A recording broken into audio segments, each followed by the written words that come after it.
जय हिंद फ्रेंड्स। गुरुदेव भगवान की चरणों में सादर प्रणाम, सादर नमन। आज देश जिन परिस्थितियों से गुजर रहा है,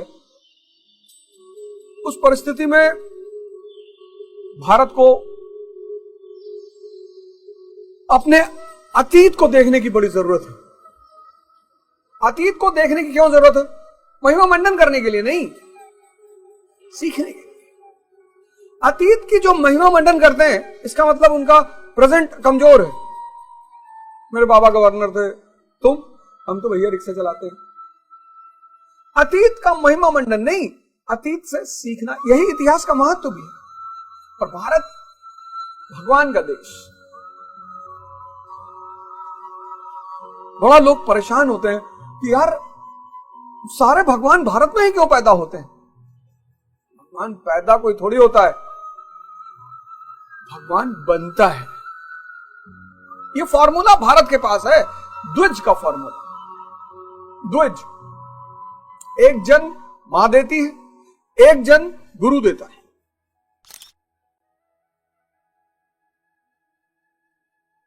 जब जन्म मां देती है तो हर व्यक्ति शूद्र होता है, जो इंद्रियों पे जीवित है। और दूसरा जन्म गुरु देता है, जब व्यक्ति इंद्रियों से ऊपर उठकर चैतन्य पर आ जाता है। एग्जाम्पल के तौर पर सिद्धार्थ बुद्ध बन गए, वर्धमान महावीर बन गए, नरेंद्र स्वामी विवेकानंद बन गए। ऐसे न जाने कितने नाम, ऐसे न जाने कितने नाम। और हर गुरु का अपना रूप, अपना अंदाज, अपनी स्टाइल। और जब मैं अपने जीवन में फंसा, सभी फंसे। आज तो बहुत हालत खराब है। कोई मुझे मैसेज कर रहा है, साहब सुसाइड करने का मन कर रहा है। कोई कह रहा है मैं पागल हो जाऊंगा। कोई कुछ, कोई धर्म का मजाक उड़ा रहा है, कोई धर्म को गाली दे रहा है। तो मैं जब जीवन में फंसा, बड़ी सारी चीजों ने उस मेरे जीवन में बड़ा अहम रोल प्ले किया। जैसे कई सारी चीजें हैं, ये सबका तो वर्णन मैं नहीं कर सकता, लेकिन दो चीजों का आज मैं वर्णन करूंगा। एक, मैंने पढ़ा कि स्वामी विवेकानंद जी यूरोप जा रहे थे, तो जहाज, पानी के जहाज से जा रहे थे। तो पानी के जहाज का जो कप्तान था, उसके पास न्यूज़पेपर था। तो उन्होंने कहा भैया न्यूज़पेपर पढ़ लूं? हाँ, बोले पढ़ लो। पढ़ा उन्होंने, और पढ़ने के बाद डॉक पे रख दिया। डॉक पे रखा तो हवा चली, तो न्यूज़पेपर उड़ के समंदर में चला गया। कप्तान तो बहुत गुस्सा हुआ कि यार तुमको न्यूज़पेपर पढ़ने के लिए दिए थे और उड़ा दिए तुम। ने कहा कि महाराज गलती, गुस्सा काहे हो रहे हैं? एक पेन और पेपर दे दीजिए, मैं पूरा न्यूज़पेपर हूबहू उतार दूंगा। बड़ा इंपैक्ट पड़ा इस कहानी का मेरे को। ऐसा होता है। और कुछ व्यक्तित्व हैं जिनको देखकर आपको लगता है कि ना, ये गलत नहीं हो सकते।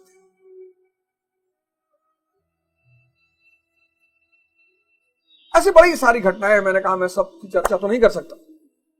उसके बाद एक घटना है जिसने मेरे जीवन को एक बहुत महत्वपूर्ण मोड़ दिया।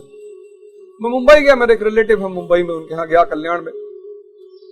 तो वो स्वामी अड़गड़ानंद जी के शिष्य थे, है भी। तो मैं जब वहां से उनके यहां से चलने लगा, तो उन्होंने मुझे ये किताब दी। कहा भैया ये ले जाइए और इसको पढ़िए, और अद्भुत किताब। तो ले आया, 2008-9 के आसपास की बात है। मैं ले आया, रखी रही। फिर एक दिन ऐसा ही मैं कुछ ढूंढ रहा था, ये किताब मेरे हाथ लगी। और जब ये किताब मेरे हाथ लगी और मैंने इसको पढ़ना शुरू किया, तो बड़े सारे डाउट, बड़ी सारी शंकाएं, मतलब ऐसा लगा जैसे किताब मेरा वेट कर रही थी कि अवध ओझा तू मुझे पढ़ और मैं तेरे शंकाओं का समाधान करूंगी। धर्मशास्त्र है स्वामी अड़गड़ानंद जी द्वारा रचित, 5200 साल बाद। पहली लाइन इंट्रोडक्शन की लिखते हैं कि श्री कृष्ण जिस स्तर की बात करते हैं, क्रमशः चलकर उसी स्तर पर खड़ा होने वाला कोई महापुरुष ही अक्षरशः बता सकेगा कि श्री कृष्ण ने जिस समय गीता का उपदेश दिया था, उस समय उनके मनोगत भाव क्या थे। मतलब जो भगवान कृष्ण की स्थिति थी, उसी स्थिति का व्यक्ति ही आपको बता पाएगा।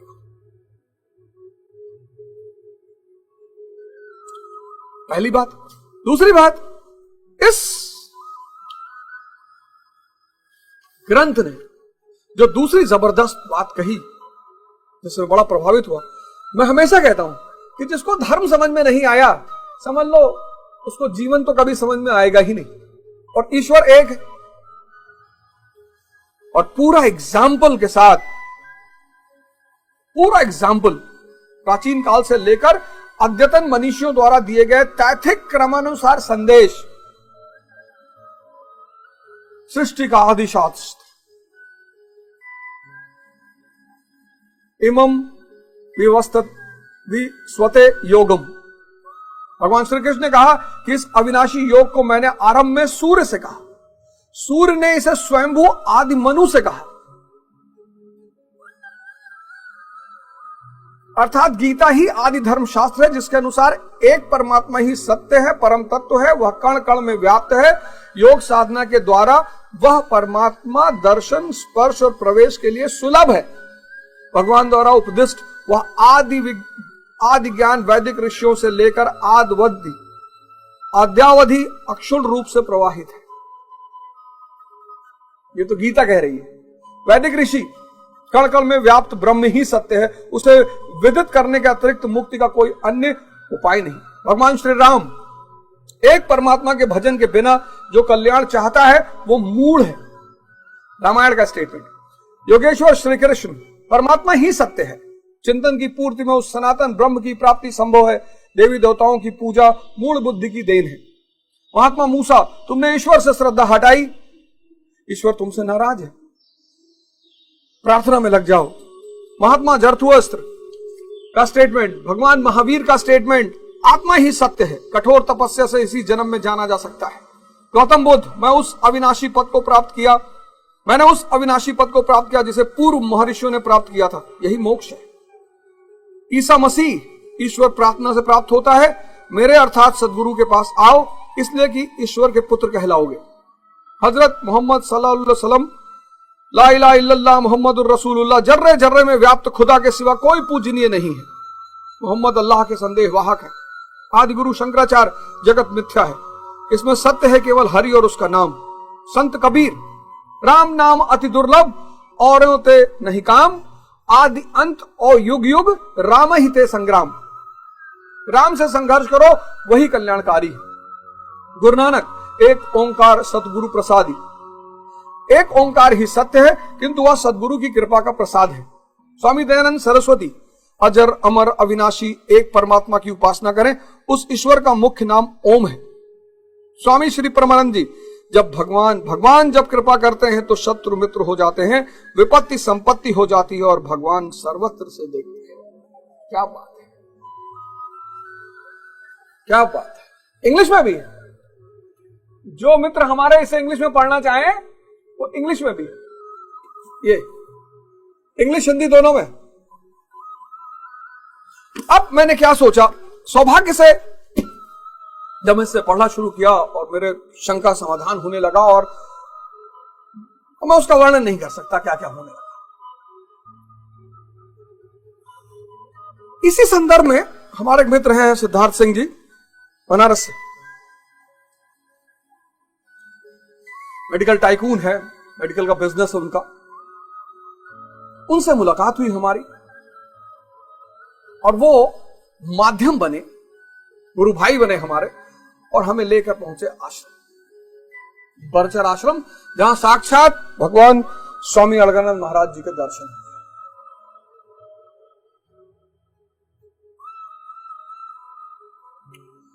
और वो पहला जो आमना सामना था वो कुछ अजीब ही था।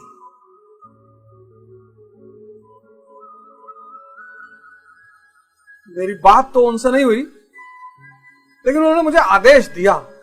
जब मैं चलने लगा तो मेरी गाड़ी में गीता रखवा दी गई, और बरचर में मैं था, बरचर में पहली विजिट बरचर में। स्वर्ग जैसा आश्रम, स्वर्ग जैसा, जाना चाहिए आदमी। फिर इसी सब संदर्भ में मैं गुरु महाराज के दर्शन करने यदा कदा जाता था। फिर एक दिन मैं मिर्जापुर पहुंचा, शक्तेशगढ़, और गुरु महाराज ने कहा कि जाओ, आज से तुम्हारा नाम गीता स्वामी।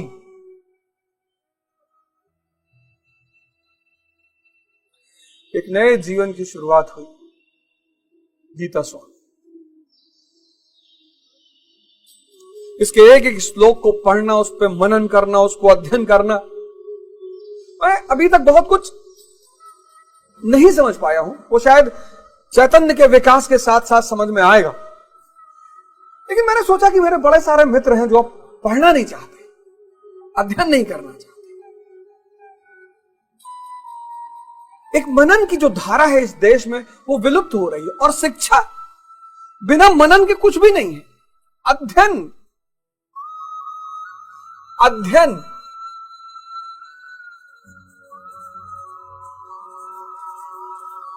अध्ययन बिना मनन के कुछ भी नहीं है।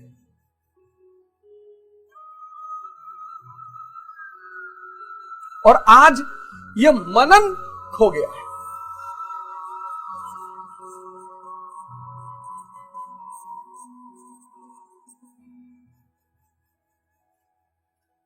अभी गीता स्वामी नाम उन्होंने 1 साल पहले दिया मुझे छत्तीसगढ़ में, तो अब मैं इतनी जुर्रत तो कर नहीं सकता कि मैं उस पर प्रवचन करूं, इतनी सामर्थ्य मेरे में नहीं है, इतनी शक्ति मेरे में नहीं है। लेकिन मैं अपनी सेवा एक और माध्यम से दे सकता हूं। मैं इस पूरे जो लिखा हुआ है उसको रेखा चित्र कर सकता हूं, डायग्राम बना सकता हूं। आप पढ़ नहीं सकते हो, देख तो सकते हो।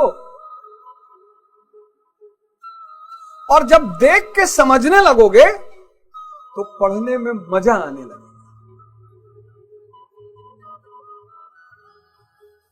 तो मैं यहीं से गुरु महाराज का चरण वंदन करता हूं। और ये जो मेरा शो है 4th लॉ, इसमें एक श्लोक रेखा चित्र के रूप में आपके सामने रखा जाएगा। पहला श्लोक, यहीं से मैं शुरुआत करता हूं, यहीं से गुरु महाराज के चरणों में वंदन करता हूं, उनसे आशीर्वाद लेता हूं कि गुरु महाराज मुझे आशीर्वाद दें कि मैं इनके चित्र बना सकूं। मैं एक बार फिर से कह रहा हूं, मैं इस पे प्रवचन नहीं कर सकता, इतना अधिकार मेरे पास नहीं है और ना इतनी क्षमता अभी मेरे पास है। सिर्फ डायग्राम बनाना, रेखा चित्र बनाना हर श्लोक, कि आप उस डायग्राम को देखो और कनेक्ट करो और मनन करो। और जहां डाउट हो, जहां संदेह हो, वहां गुरु महाराज या गुरु महाराज के अलावा जो हमारे और संत हैं वहां पे, उनसे आप संपर्क करके फिर उनसे पूछिए कि इसका मतलब क्या है। ऐसा होने से शायद ये जो आज समस्या, संकट, चुनौती, डिप्रेशन, इसको कुछ हद तक संभाला जा सकता है। धर्म रहस्य है। बहुत सारे विद्वान कहते भाई मैं एग्नोस्टिक हूं। धर्म रहस्य है। क्यों रहस्य? इसको कहा नहीं जा सकता। गुरु नानक देव जी ने कहा है, मरने की गति कही न जाए और कहे जो पाछे पछताए। ये गुरु नानक देव जी के स्टेटमेंट है कि आत्म अनुभूति की गति कहीं नहीं जा सकती, तो जो कहता है वो पछताता है। धर्म रहस्य है, रहस्य। इस रहस्य को कोई गुरु ही खोल सकता है। इसीलिए हिंदुस्तान ने गुरु की परंपरा पर बहुत जोर दिया। आज लोग कह रहे हैं रामचरितमानस में ये लिखा है, रामायण में ये लिखा है, 10 हाथ नहीं होने चाहिए, 10 सर नहीं होने चाहिए। मुझे पता है, एहसास है मुझे कि आप किस संदर्भ में इन बातों को कह रहे हैं, लेकिन कोई बात नहीं, उस पर मुझे जाना ही नहीं है। लेकिन मैं चाहता हूं कि इस यथार्थ गीता को लोग पढ़ना शुरू करें, तो जैसे मुझे रास्ता मिला, मुझे जीवन मिला, मुझे उन्नति मिली, मुझे शांति मिली, वो शायद गुरु महाराज की कृपा से आपको भी मिले। तो पहला श्लोक, धृतराष्ट्र उवाच। मेरी संस्कृत बहुत अच्छी नहीं है, फिर भी मैं पूरी कोशिश करूंगा कि कहीं भाषात्मक त्रुटि न होने पाए।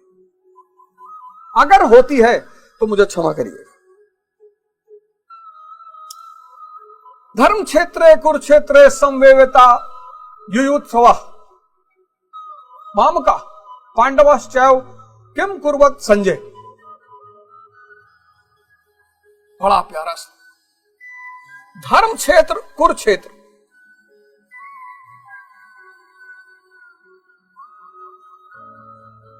अब युद्ध की बात गीता कहती है और युद्ध की बात गीता कहती है, युद्ध की बात कुरान भी कहता है, युद्ध की बात बाइबल भी कहती है। ये कहते हैं धर्म युद्ध, ये कहते हैं जिहाद, ये कहते हैं होली वॉर।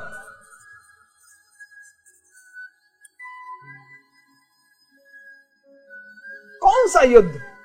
पुरातत्ववादियों ने, आर्कियोलॉजिस्टों ने पुराने कुरुक्षेत्र की खोज कर रहे हैं, लेकिन गुरु महाराज ने इसमें लिखा है कि पुराने कुरुक्षेत्र को खोजने की कोई जरूरत नहीं, क्योंकि भगवान कृष्ण गीता में स्वयं कहते हैं, स्वयं। प्रश्न नंबर 2 डार्क ब्लैक में लिखा है, इदम शरीरम कौन्ते क्षेत्र मित्यभिधीयते। अर्जुन, यह शरीर ही क्षेत्र है। क्षेत्र क्या है? शरीर। भगवान कृष्ण कह रहे हैं कि यह शरीर, श्री कृष्ण कह रहे हैं कि यह शरीर ही क्षेत्र है। अर्जुन, यह शरीर ही क्षेत्र है और जो इसको जानता है इसको पार पा लेता है, वो क्षेत्रज्ञ है। जो जान जाए इसे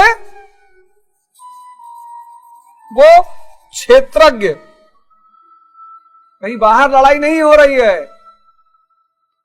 कहीं बाहर लड़ाई नहीं हो रही है।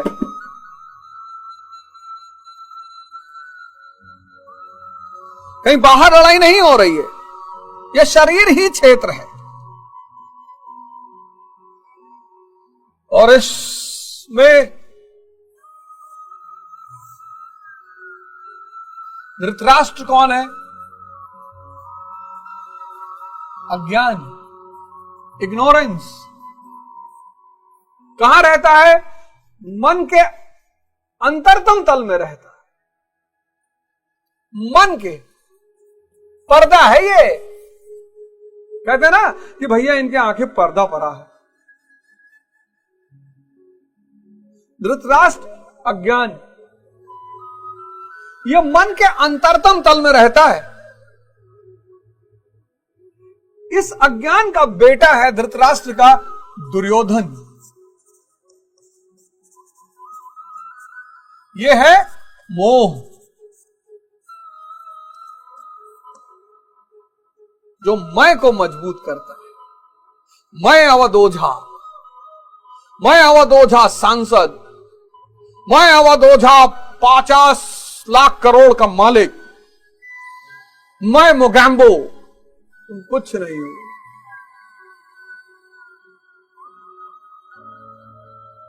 मोह और प्रेम में अंतर है। आपके साथ एक कुत्ता रह गया 2 महीना, एक दिन गायब हो गया, आपको चिंता सताएगी। संबंध कोई नहीं है, बस 2 महीना साथ रह गया। मोह, इसी को सारे विद्वानों ने बंधन कहा। प्रेम को किसी ने बंधन नहीं कहा। कबीर ने कहा, प्रेम गली अति साकरी जामे दो ना समाए। प्रेम में तो दूसरा हो ही नहीं सकता, मोह में दूसरा होगा। मेरा घर, मेरी पत्नी, मेरी संपत्ति, मेरा बवाल, मैं। ये मोह से, मोह जो है मैं को मजबूत करता है दुर्योधन। और ये बेटा किसका है? अज्ञानता का।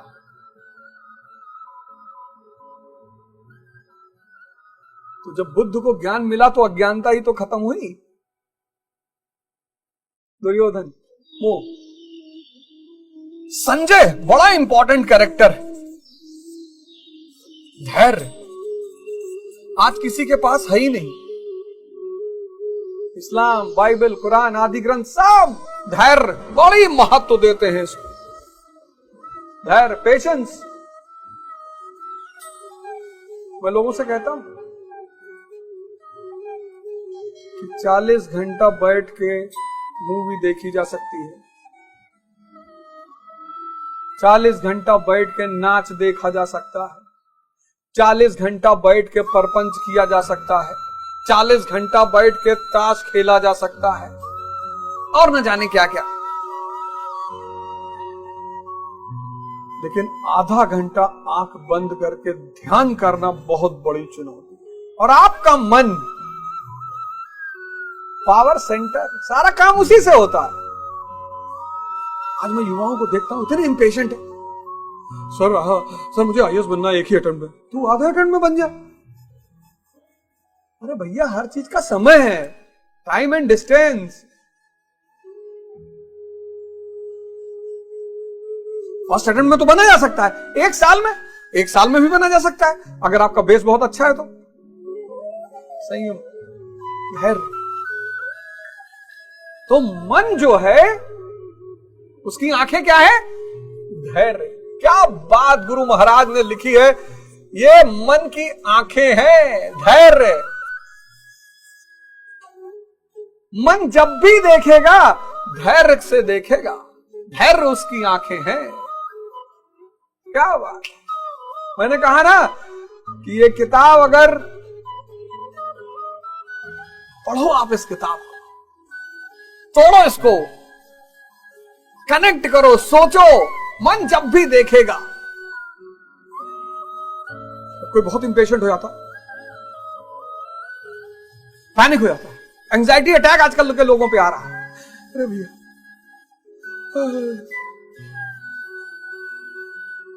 कामी, क्रोधी, लालची, इनसे भक्ति ना हो। मैं नहीं बोल रहा हूं, ये देखिए,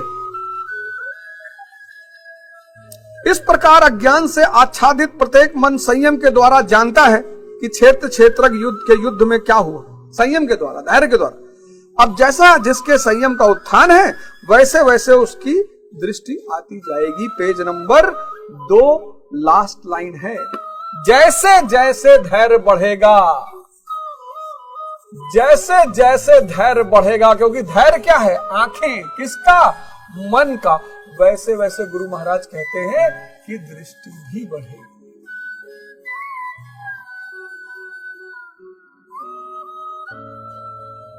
तो ध्यान क्या है? धैर्य को बढ़ाने का साधन है। बहुत लड़के मुझसे पूछते, सर ध्यान क्या है? सर धैर्य, बस बैठे रहो, कुछ तुम्हारे हाथ में है थोड़ी।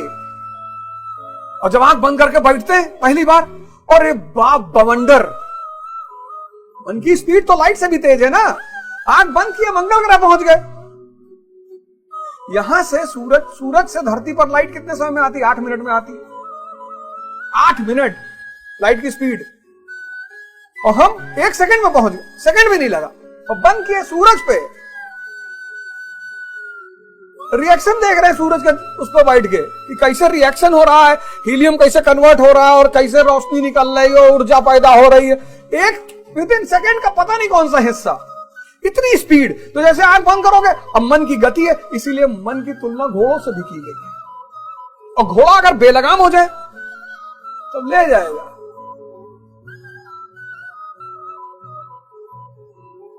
ले जाएगा और मार डालेगा। तो गुरु महाराज कहते हैं कि धैर्य को बढ़ाने का ध्यान क्या है? धैर्य को बढ़ाने का माध्यम। और जैसे जैसे धैर्य बढ़ेगा वैसे वैसे दृष्टि बढ़ेगी।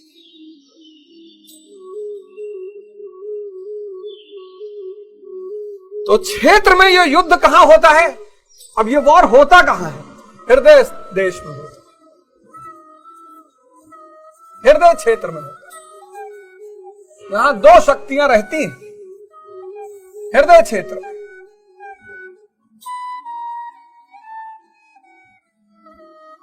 दैवीय संपत्ति,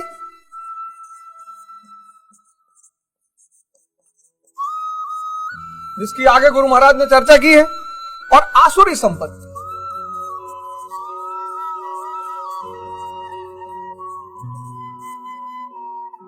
दैवीय संपत्ति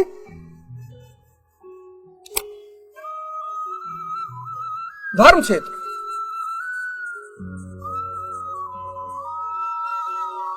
और आसुरी संपत्ति कुरुक्षेत्र। तो दैवीय संपत्ति किसमें हावी है? श्री कृष्ण में।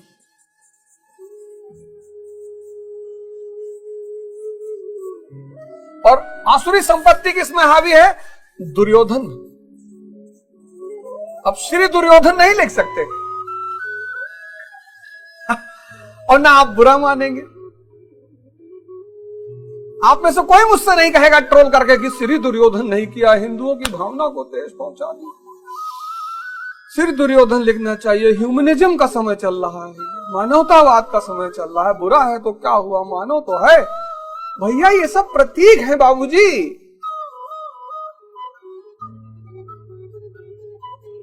ये धर्म ग्रंथों को आप खुद उठा के पढ़िए। श्री कृष्ण यहां अगर श्री नहीं लगाया तो चेतना का अपमान हो जाएगा, भगवान का। इनके पास अपमान छोड़ के है ही क्या।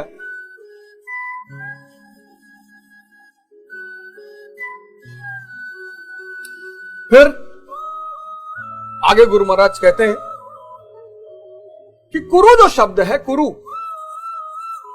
ये आदेशात्मक है, मतलब करो। कहते हैं आदेशात्मक शब्द है।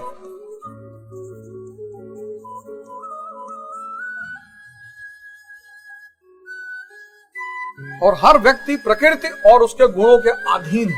कौन से गुण? सत्व, रज और तम।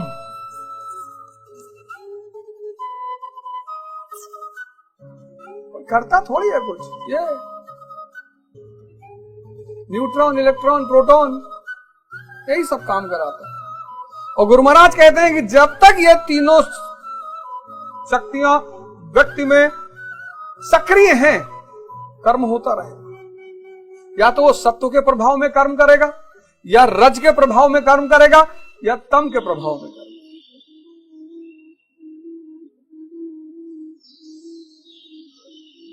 तो तीन ये, और फिर मन, बुद्धि, अहंकार।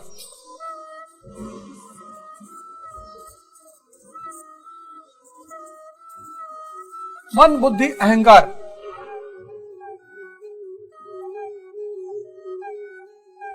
मन सबके पास है, बुद्धि भी सबके पास है।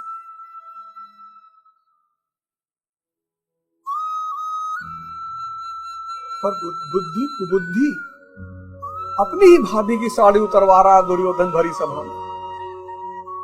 अरे तेरी दुश्मनी भीम से है, लड़ जा गदा युद्ध वहीं पे, मल्ल युद्ध कर ले, पटक भीम को। स्त्री तो नगन करोगे, किसी की भी हो।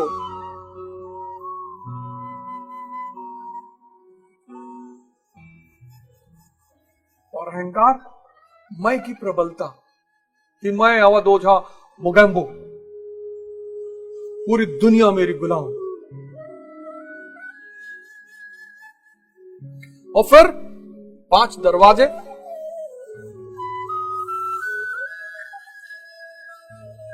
क्षेत्र विस्तार, रूप, रस, गंध, शब्द, स्पर्श।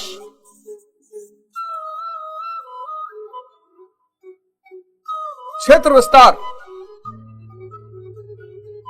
शरीर ही क्षेत्र है और ये सब उसका विस्तार है। क्षेत्र विस्तार,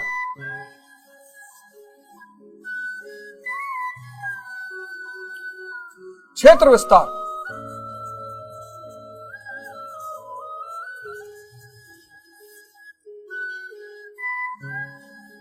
पांडव कौन है? पांडव है दैवीय संपदा। एक एक करके गुरु महाराज ने इनके बारे में चर्चा किया है कि भाव मतलब भीम। पांडव है दैवी संपदा, ये सजाती हैं।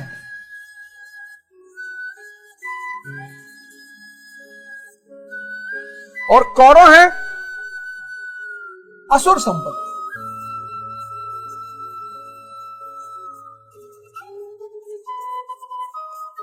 ये विजातीय हैं।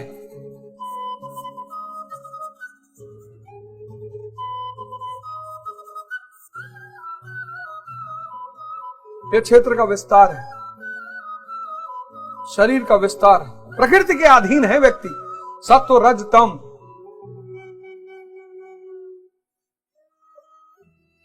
ये तीनों कर्म कराते हैं। फिर मन बुद्धि अहंकार, ये कर्म को डिवाइड करते हैं। और फिर रूप रस गंध शब्द स्पर्श,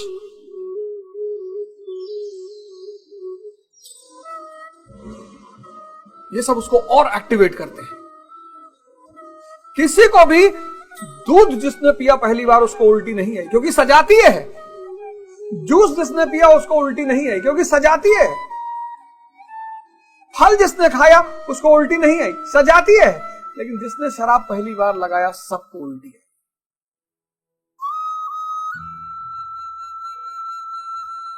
उनको जागना है।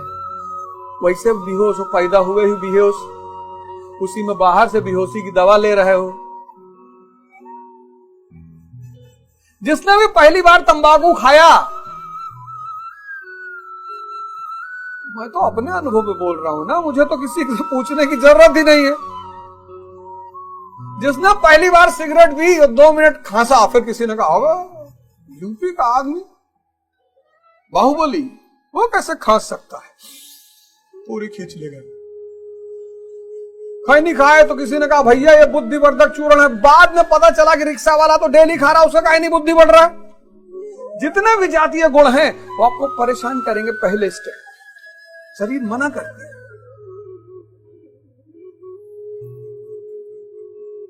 तो संजय जो है, धृतराष्ट्र, मन किससे कह रहा है? संयम से कह रहा है, धैर्य से कह रहा है। क्या कह रहा है? धर्म क्षेत्रे कुरुक्षेत्रे समावेता युत्सव माम का पांडवश्च किम कुर्वत संजय। तो मन संयम से कह रहा है। क्या कह रहा है?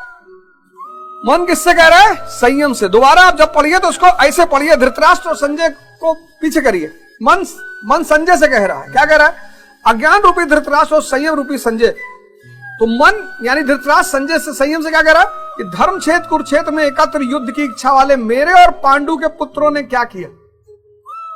मेरे अज्ञान के पुत्र कौरव है, विकार।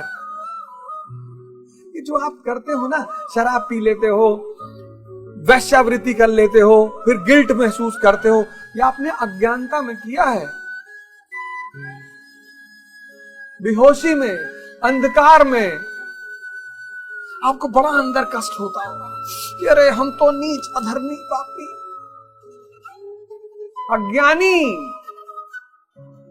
गिल्ट की कोई जरूरत ही नहीं है, अपराध बोध की कोई जरूरत नहीं, बिल्कुल जरूरत नहीं। कोई हो सकता है आपको बहुत सारे संत महात्मा, उनका पूर्व जीवन जब देखा जाता है, आप जब अच्छे रास्ते पर चलेंगे तो लोग आपके पूर्व जीवन को आपके सामने लाके खड़ा करेंगे कि अरे तुम तो गांजा पीते थे। हाँ, तो तब गुरु के शरण में नहीं थे ना, तब आंखें बंद थी, अंधे थे। अब जब गुरु का शरण मिल गया और ये ज्ञान मिल गया,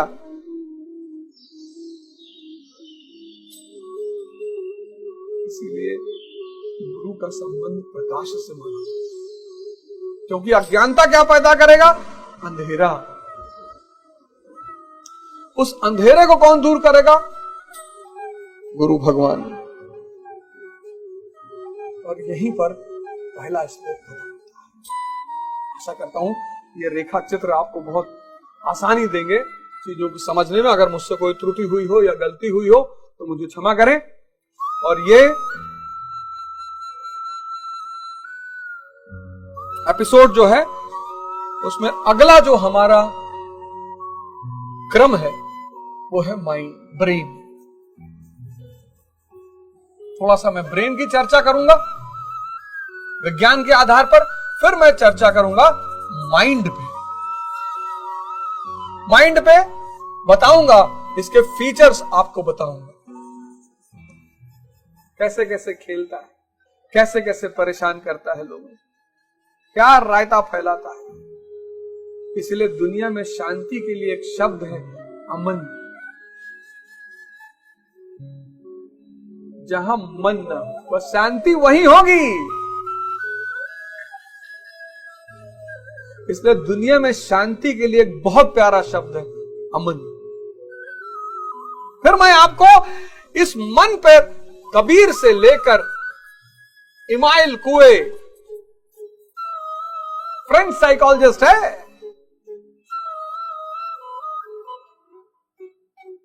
फिर मैं आपको बताऊंगा कि इस मन को कैसे देखा जाए।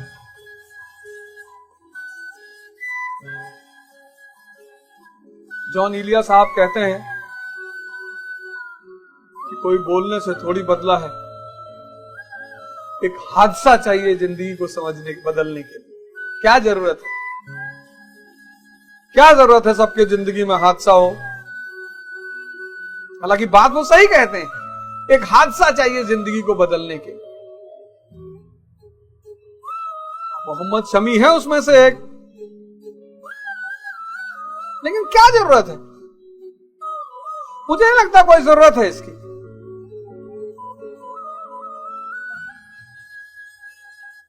हादसा तो भगवान श्री राम के जीवन में भी हुआ।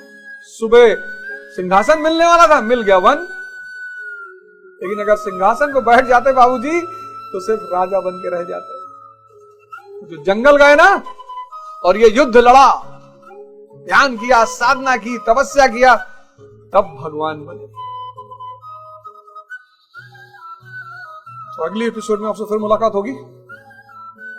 जय हिंद।